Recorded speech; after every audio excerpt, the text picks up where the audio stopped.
Eh bien, chère Calcicienne, chers Calciciens, c'est avec un immense plaisir et une grande satisfaction que je m'adresse à vous en ce début de campagne électorale. Chouzy-sur-Cisse, un beau village de quelques 2000 habitants. Il est à un moment charnière de son histoire. Son avenir dépend du résultat des prochaines élections municipales. Je suis candidat à la fonction exigeante de maire dans mon village natal de Chouzy-sur-Cisse. C'est une décision mûrement réfléchie pour construire l'avenir. J'ai plus de 50 ans et j'ai acquis au fil du temps, grâce à mes diverses activités, une force de conviction, de compétences dans de nombreux domaines. Social, juridique, financier et du management. C'est un travail d'équipe pour réussir tout ce que l'on entreprend. Cela me donne la force, le courage et la volonté de me présenter devant vous pour être votre prochain maire. Je suis parfaitement conscient de l'ampleur de la tâche et je suis à même de la réaliser. C'est pourquoi j'ai constitué une liste d'alternatives citoyennes, paritaires, compétentes, travailleuses et représentatives de la population de notre village. C'est avec cette équipe nouvelle, sans appartenance politique, que je compte construire un nouvel avenir pour Chouzy-sur-Cisse. Et là, je resterai fidèle à mes racines. Cette nouvelle équipe s'est engagée à mes côtés dans le but de vous servir et de m'accompagner dans ce nouveau mandat. La priorité de notre engagement, préserver et valoriser notre cadre de vie. Nous tenons particulièrement à redonner un nouveau souffle à notre village. Chouzy-sur-Cisse a besoin de mesures concrètes, équilibrées et dynamiques. Il faut améliorer le quotidien de chacun, des mesures pour rendre la commune humaine, accessible et facile à vivre pour tous. Nous veillerons à son embellissement, à son rayonnement, à son attractivité, tout en conciliant la qualité de vie de ses habitants et son développement économique. Nous serons des ambassadeurs fidèles de notre commune, afin de valoriser son image à l'intérieur comme à l'extérieur. Il faut vanter son cadre de vie, son dynamisme, dans l'espoir de faire venir à nous des acteurs économiques dans le domaine médical, paramédical, profession libérale ou des adeptes de la nouvelle technologie. Mais aussi chez nous, des touristes en quête de calme, de verdure ou d'histoire. Ce n'est pas pour moi que je souhaite attirer les touristes qui, pour le moment, se contentent de passer sur la levée de la Loire, sans voir ou sans entrer sur Chouzy. Cela représente un moyen pour les habitants de créer de nouvelles activités, de mettre de nouvelles richesses et surtout de nouveaux emplois. Chouzy n'est pas un village banal et ne doit pas le devenir. L'urbanisation galopante transforme notre village en une cité dortoir, une banlieue de Blois. Il est temps de faire une pause dans la construction de lotissements.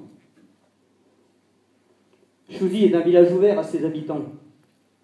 Les mesures et les actions municipales à conduire doivent, à mes yeux, servir l'intérêt général, fidèle à la pensée des générations précédentes et positive pour les générations à venir. Elles devront répondre en priorité aux besoins et aux demandes des Calciciens. Offrir à tous le droit d'être écoutés, mais surtout entendus. Avec cette équipe nouvelle, loin des appareils politiques, nous faisons le choix de la responsabilité citoyenne pour vous servir. Je vous remercie.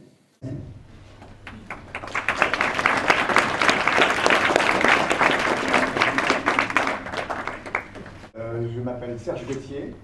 J'ai choisi la liste de Philippe Raton parce que Philippe est un chef d'entreprise dynamique, il est très actif et je pense qu'il participe beaucoup à la vie économique et touristique de la commune. Je suis expert comptable, commissaire aux comptes et donc les chiffres, je les connais et c'est pour ça qu'on m'a donné la charge de vous parler des chiffres de Chouzy. Ce sont des chiffres qui sont ramenés à un habitant et vous avez aussi la moyenne nationale. Donc, il y a des dépenses de fonctionnement. Dans les dépenses de fonctionnement, il y a des frais personnels. Factuellement, on observe que Chouzy sur 6, si on ramène les frais personnels par le nombre d'habitants, c'est 370 €, alors que la moyenne nationale est moins importante de 240 €. Les impôts locaux sont eux aussi plus importants que la moyenne nationale. Alors, à chaque fois, j'ai donné les sources, qui sont les sources qui proviennent de sites comme Proxity ou des sites du ministère de l'Intérieur. Et on a beaucoup de chiffres. Donc les impôts locaux sont aussi relativement plus importants que pour la moyenne nationale. On viendra peut-être un petit peu en détail pour voir les communes qui sont à côté de Chouzy. Un résultat comptable bénéficiaire. Alors c'est quoi un résultat comptable? C'est la différence entre les recettes et les dépenses de fonctionnement. Donc là, vous voyez, on a un bon résultat comptable. Ça veut dire qu'on a quand même beaucoup de recettes, on a des dépenses, mais par rapport aux autres communes ou la moyenne nationale, les recettes sont plus importantes. Alors pourquoi les recettes sont plus importantes? Peut-être c'est parce que les calciciens payent des impôts plus importants, on va le voir tout à l'heure. Quelque chose qui m'a frappé aussi, c'est le montant de la dette qui est plus important que la moyenne nationale. Donc en conclusion, malgré une imposition des contribuables nettement plus lourde qu'ailleurs, la commune a su s'endetter plus que les communes de taille comparable. Ce qui est important aussi, c'est de voir l'évolution d'une année sur l'autre. Et là, c'est l'évolution entre 2000 et 2012. Et l'encours de la dette. On est passé d'une dette de 308 000 €, ça c'est la dette de la commune, à une dette de 1 342 000 €. On va revenir derrière. Pourquoi il y a une augmentation de la dette? C'est qu'il y a eu le financement en 2003 des travaux d'embellissement de la mairie et en 2009, le gymnase. Ramené par habitant, on voit que la dette passe de 161 € à 347 et à 694 €. Bon, ça c'est factuel, mais c'est quand même une tendance qui est assez lourde par rapport à un financement d'investissement. Ce qui est important aussi, c'est que les impôts locaux, ce sont des impôts locaux qui permettent de rembourser la dette. On voit que ceux-ci progressent, ils passent de 715 000 à 816 000 en 2012. Et si on fait le ratio entre les impôts locaux annuels et le remboursement de la dette, on voit qu'en 2000, il fallait 5,2 mois pour rembourser la dette, alors que maintenant, il faut 19,7 mois pour rembourser la dette. Donc, ce sont des chiffres qui laissent à réfléchir. J'aime bien les graphiques, et les graphiques représentent la dette et les revenus de la commune de Chouzy. Donc vous voyez que la dette, elle est exprimée en bleu, et qu'on voit une augmentation en 2002 avec les travaux d'aménagement de la commune de la mairie, et en 2008, le gymnase. Le gymnase, donc on a fait un emprunt de 900 000 €. Il y a eu d'autres financements, il y a eu des subventions, il y a eu le remboursement de la TVA, il y a aussi des excédents de dépenses de fonctionnement. Ce qui est important, c'est de se comparer par rapport aux dettes des communes environnantes. Et pour Chouzy, on est à 730, Onzain 502, Les Montilles 343 et Chailles 583. Alors c'est vrai que les besoins des communes ne sont pas tous les mêmes et les investissements sont répartis dans le temps. Alors, le programme. Et en tant que commissaire aux comptes ou expert comptable, je serai certainement amené à valider les finances et à être le garant d'une saine gestion. Donc le but, c'est d'avoir une bonne gestion et de favoriser le développement de la commune par des revenus et des nouveaux revenus. Maintenir le gel du taux d'imposition de la part communale. Donc là, il faudra se battre pour pas que on maintiendra le gel des impôts locaux. Maîtriser les dépenses, lutter contre le gaspillage, donc on passera en revue les dépenses. Renégocier les contrats à la baisse, donc on aura un regard nouveau sur les contrats d'eau, les assurances, la téléphonie. Et dans le cadre de l'activité économique, il faudra que nous, notre ambition, entre autres, c'est de soutenir les commerces, les activités de services et les entreprises qui rapporteront des taxes professionnelles, des impôts locaux à la commune et qui donneront plus de dynamique à la commune. On souhaite surtout maîtriser l'urbanisme afin de préserver notre paysage, éviter cette urbanisation constante et assez rapide que l'on a connue ces dernières années. Et on souhaite que Chousy ne reste pas qu'une simple cité dortoir. On souhaite également créer des espaces dédiés aux adolescents et aux seniors. Bon, il y a une belle salle des fêtes, mais on peut toujours essayer de faire une meilleure utilisation des choses. On veut réhabiliter les jardins familiaux en plantant des arbres fruitiers dans un verger citoyen. Alors, au cœur des châteaux de la Loire, dans son cadre naturel, l'implantation de Chousy doit être l'atout à valoriser. Nous avons autour de nous la Cisse, la Loire, la forêt de Manial, les bois et les hameaux. Donc nous avons 3 axes de travail.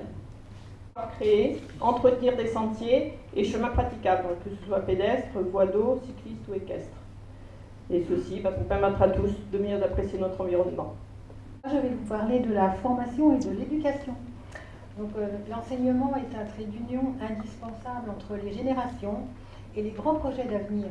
C'est pourquoi l'alternative citoyenne encouragera toutes les initiatives nouvelles. Proposer aux habitants des formations, aux nouvelles technologies, afin que nous avancions ensemble vers 2020. Accompagner les grandes réformes sur l'organisation des nouveaux rythmes scolaires.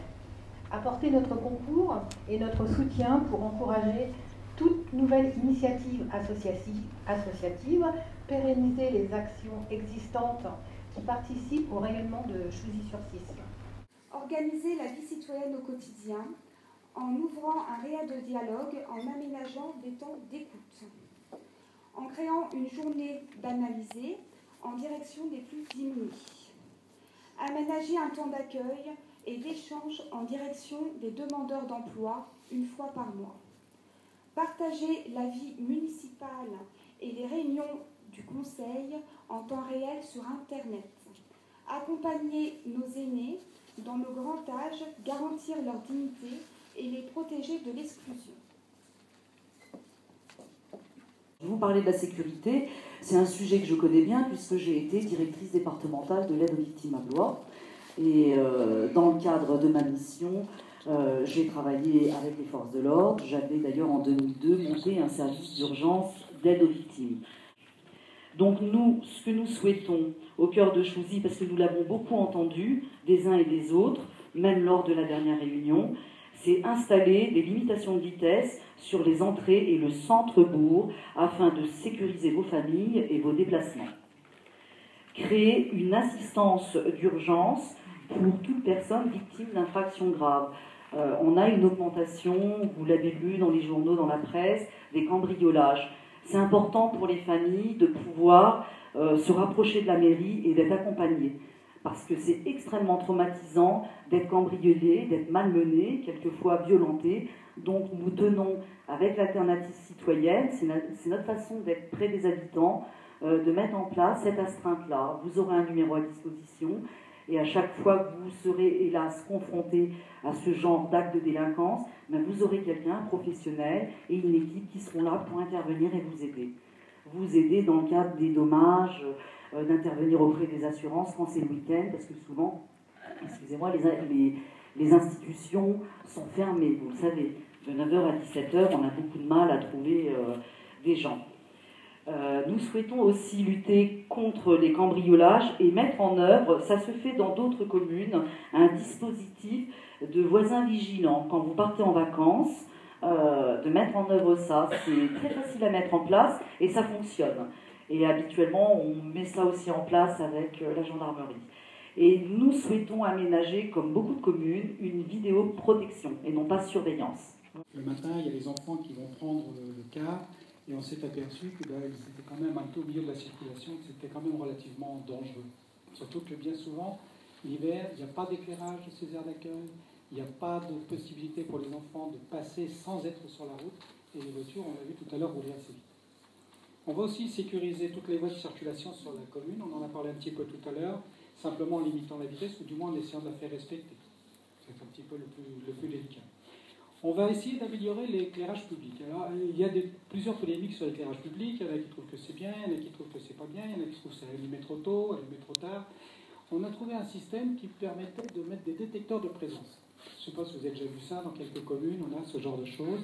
Ce sont des détecteurs qui font qu'au fur et à mesure que vous avancez, la lumière s'allume avec vous et elle s'éteint derrière. Ça peut être à la fois sécurisant avec la lumière et ça peut être à la fois économique au niveau de la commune. On va aussi essayer de maîtriser l'urbanisme afin de conserver le paysage. Alors, maîtriser l'urbanisme, bon, on a vu un petit peu, c'est vrai qu'il y a des pavillons, des lotissements qui ne sont pas forcément bien intégrés au bourg. On sait que dans le bourg, il y a des bâtiments qui ne sont pas forcément non plus les mieux aménagés. On peut voir à la place de la mairie, quelquefois, ça pourrait être plus haut. Donc on s'efforcera de répondre à ça et de faire que la ville soit quand même assez agréable. Merci. Sur l'intercommunalité, donc bien entendu, nous faisons partie d'une intercommunalité. C'est incontournable, c'est un point très très positif. Et cette coopération, elle est indispensable. Mais il va falloir défendre des choses, puisque Chauzy-sur-Cise donne 10% de ses impôts, de sa taxe, à l'intercommunalité. Donc c'est à l'élu d'aller chercher une compensation. Ça, vous le comprenez. Oui, on avait souhaité aussi mettre en place une permanence à la mairie pour l'échange, le soutien et l'écoute, parce que on a fait tout à chacun le tour des gens, on a rencontré beaucoup de personnes qui nous disent il n'y a pas d'espace et il n'y a pas de temps d'écoute.